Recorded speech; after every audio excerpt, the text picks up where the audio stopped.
5 пациенти добиле стент, а со тоа и можност за подолг живот. Во Тетовската клиничка болница веќе работи Центарот за третирање на кардиоваскуларните заболувања. Отворен е во рамките на проектот на владата за ширење на мрежата на интервентна кардиологија.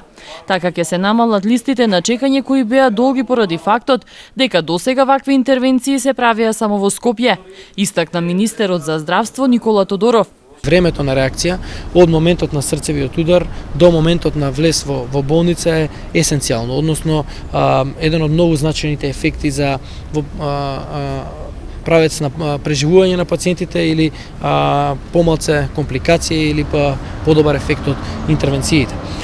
Во тој поглед клиничката болница во Тетово или овој центар за интервентна кардиологија што веќе го отворивме ќе покрива нема да го покрива само градот Тетово и општината Тетово, туку и веројатно и градот Гостивар и општината Гостивар, и на овој начин практично обезбедуваме многу подобра мрежа на интервентна кардиологија.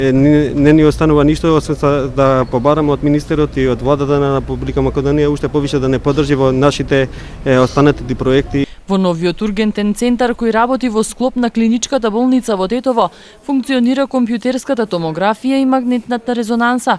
До сега направени се околу 4000 прегледи на двата апарати. Новитет тука е магнетната резонанса на деца, истакна министерот Тодоров.